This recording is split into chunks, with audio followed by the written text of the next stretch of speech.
हम इंसान इस धरती पर कहां से आए? कैसे थे हम इंसानों के पहले पूर्वज?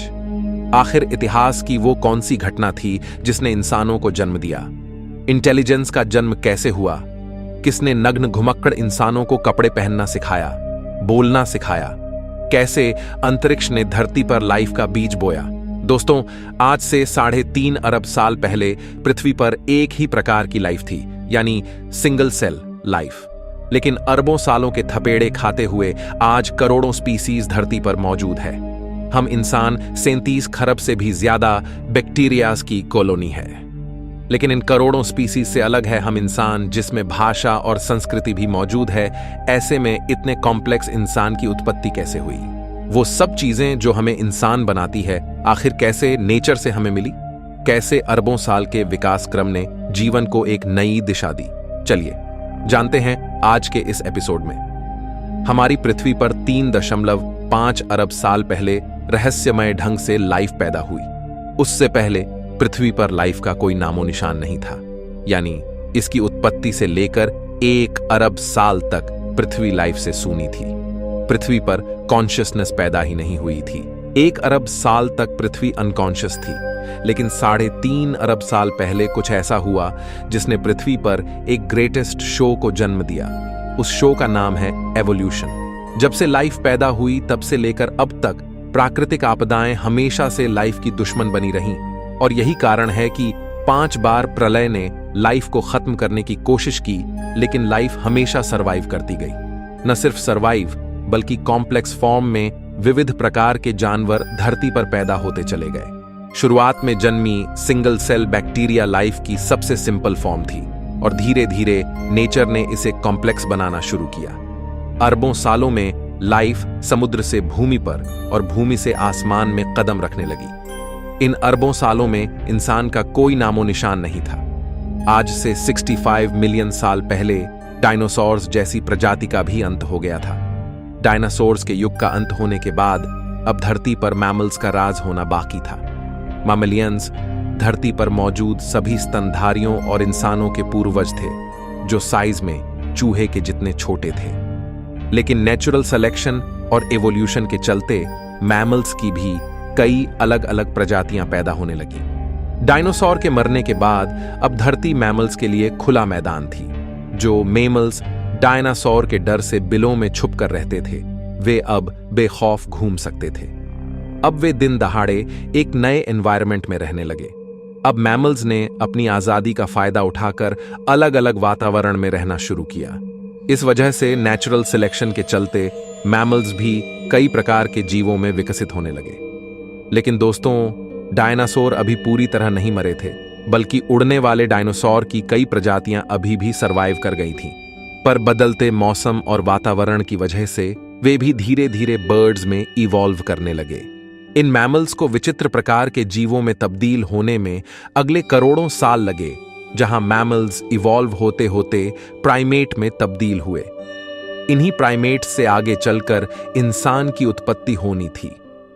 आमतौर पर हम प्राकृतिक घटनाओं से डरते हैं, लेकिन आज से 70 लाख साल पहले एक ऐसी प्राकृतिक घटना हुई जिसके लिए हम प्रकृति के शुक्रगुजार हैं, क्योंकि आइस एज की उस घटना ने इन प्राइमेट को मजबूर किया अपने पैरों पर खड़े होने के लिए। यह पहला कदम था इंसान की उत्पत्ति की ओर। इसी के साथ उस समय अफ्रीका में पैदा हुए ऊंचे ऊंचे पहाड़ों की वजह से अफ्रीका के उमस भरे जंगल धीरे धीरे सूखे और ठंडे पड़ने लगे। ऐसे में पेड़ों पर कूदने फांदने वाले प्राइमेट्स के लिए एक बड़ी परेशानी हो गई। अब बड़े पेड़ों की तादाद कम होने लगी और उनकी जगह घास ने ले ली। अब नेचर के इस खेल ने इन प्राइमेट को मजबूर किया कि वे 2 पैरों पर चले, ताकि वे दूर तक देख पाएं और खाने की तलाश कर पाएं। दोस्तों, इस वजह से जो प्रजाति बंदरों से अलग हुई वो थी होमिनिड्स। यहां से नेचर ने इंसानियत का बीज बोना शुरू कर दिया था, लेकिन इसकी फसल उगने में अगले 70 लाख साल बाकी थे। होमिनिड्स के अलग होने पर सबसे पहले इवॉल्व होने वाली स्पीसीज का नाम था सहेलांथ्रोपस। इन्हें देखकर बंदरों जैसी ही फीलिंग आती थी, लेकिन बदलते एनवायरनमेंट ने इस फीलिंग को भी बदल दिया। अगले कई मिलियन सालों में सहेलांथ्रोपस पेड़ की शाखाओं की तरह अलग अलग ब्रांचेस में इवॉल्व हुए, जैसे आर्डिपिथेक्स, ऑस्ट्रेलोपिथेक्स, पैरांथ्रोप्स और अंत में फाइनली होमो, जो लगभग 24 लाख साल पहले उत्पन्न हुए थे। पर इन मिलियन सालों के विकास क्रम में जीवन के इस पेड़ की बाकी सभी शाखाएं टूट गई यानी एक्सटिंक्ट हो गई, और बची एक शाखा यानी होमो, यानी जिससे हम निकलने वाले थे। समय के साथ इनका दिमाग भी बड़ा हो रहा था। 30 लाख साल पहले ऑस्ट्रेलोपिथेकस ही इंसानों की वो पहली स्पीसीज थी जिसने पत्थरों को काटकर हथियार की तरह इस्तेमाल करना सीखा। इसी वजह से ये शिकार में काफी होशियार थे। मांस खाने की वजह से इन्हें सभी न्यूट्रिएंट्स की पूर्ति होने लगी, और यह एक मुख्य कारण बना इनकी इंटेलिजेंस के बढ़ने का, क्योंकि अब इनके दिमाग का साइज बढ़ने लगा। इस तरह आज से तकरीबन 20 लाख साल पहले होमो जीनस की उत्पत्ति हुई, और इस जीनस की पहली स्पीसी थी होमो हैबिलिस यानी हैंडीमैन, जिसने पत्थर के औजारों को और मॉडिफाई किया।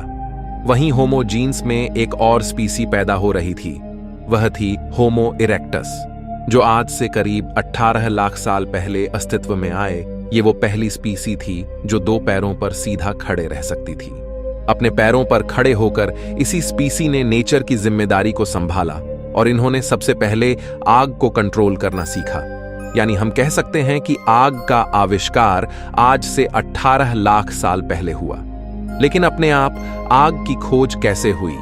दोस्तों, वैज्ञानिकों के अनुसार यह संभव हो सकता है कि प्राकृतिक घटनाओं जैसे बिजली कड़कना या सामान्य घटनाएं जैसे चकमक पत्थर का नेचुरली आपस में टकराना, जिसे देखकर एक क्यूरियोसिटी जगे कि आखिर ये नई चीज क्या है। अब दिमाग तो इनका बढ़ ही रहा था, ऐसे में क्यूरियोसिटी भी बढ़ रही थी। होमो इरेक्टस और अन्य प्रजातियों को जानवरों का शिकार करना या उससे बचने के लिए एक नई चीज मिल गई थी, वो थी आग। जानवर जो आग से डरते हैं, और इसके प्रयोग से होमो इरेक्टस को एक एडवांटेज मिला कि वो आग का प्रयोग कर खाना भी पका सकता है और जानवरों को भगा सकता है। पके हुए मांस को खाने से उनका शरीर उसे सही से पचा सकता था। इस वजह से इनका दिमाग और अधिक विकसित होने लगा। अब यही ट्रेंड बाकी होमो स्पीसीज ने भी कॉपी कर लिया और उसे यूज लेने लगे, जिससे बाकी इंसानों की स्पीसी का भी दिमाग विकसित होने लगा। इस तरह इवोल्यूशन के चमत्कार से 3 लाख साल पहले 2 सबसे बुद्धिमान स्पीसीज पैदा होती है, यानी होमो निएंडरथलेंसिस और होमो सेपियंस।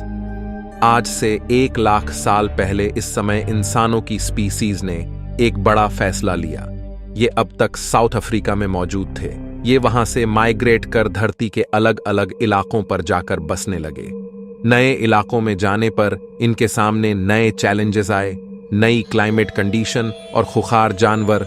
अब अपने सर्वाइवल के लिए इन्होंने दिमाग लगाया और नए विकसित हथियार तैयार किए। अब इन हथियारों की वजह से ये शिकार को काट सकते थे और दूर दूर तक ले जा सकते थे। इस समय कुछ और नए चैलेंजेस सामने आते हैं, जैसे हिरन जैसे जीवों का शिकार करना, जिसके लिए एक साथ मिलकर काम करने की जरूरत थी। और इस तरह टीम वर्क में काम करने के लिए एक नए आविष्कार की जरूरत थी, वो थी भाषा। एक दूसरे से कम्युनिकेट करना, और यह भाषा की शुरुआत हुई इशारों से, अलग अलग सिग्नेचर से। यह भाषा की शुरुआत थी जिसे प्रोटो लैंग्वेज कहा जाता है। अब लैंग्वेज जैसी एक नई चीज आने से इन ह्यूमंस ने उसका खूब प्रयोग करना शुरू किया। वहीं लैंग्वेज के और कॉम्प्लेक्स बनने का कारण था ह्यूमंस के बीच इंटरेक्शन, आपस में होने वाले कॉम्प्लेक्स इंटरेक्शन और डिटेल में चीजों को एक्सप्लेन करने के लिए धीरे धीरे लैंग्वेज इवॉल्व होने लगी। अब इंसान की शरीर की ऊर्जा दिमाग पर अधिक खर्च होने लगी, जिससे इवोल्यूशन दिमाग का हुआ। लैंग्वेज की वजह से ब्रेन के कॉग्निटिव पार्ट ने ग्रो किया। दोस्तों, हो सकता है कि लैंग्वेज की वजह से चुगली करने का आविष्कार भी फीमेल्स ने उसी समय किया होगा। लेकिन दोस्तों, अब तक जो ह्यूमन स्पीसीज नग्न घूमती थीं, आखिर ऐसा क्या हुआ जिस वजह से उन्होंने कपड़े पहनना सीखा? वैज्ञानिकों के अनुसार हमारे प्राचीन इंसानी पूर्वजों के शरीर पर बाल अधिक हुआ करते थे, लेकिन धीरे धीरे उनके फर लूज होने लगे। अब क्लाइमेट चेंज होने की वजह से और माइग्रेशन के कारण ठंडे इलाकों में रहने की वजह से इंसानों ने अपने स्टोन टूल्स का प्रयोग करके, वैज्ञानिकों के अनुसार आज से 1,70,000 साल पहले इंसानों ने कपड़ों का आविष्कार किया। अब इंसानों की स्पीसीज में होमो निएंडरथैल्स और होमो सेपियंस ही बची थीं और वे आइस एज के बर्फीले युग से गुजर रही थीं। और फ्रेंड्स, इस तरह लगातार डेवलप होते होते आज से 30,000 साल पहले होमो सेपियंस और होमो निएंडरथैल्स में से एक ही स्पीसीज सरवाइव कर पाई। वो थी हम इंसान, यानी होमो सेपियंस। और वैज्ञानिक पूरी तरह से नहीं जानते कि आखिर क्यों और कैसे होमो निएंडरथैलेंसिस विलुप्त हुए। इस वक्त तक आइस एज का युग जारी था, जो आज से 10,000 साल पहले जाके खत्म हुआ।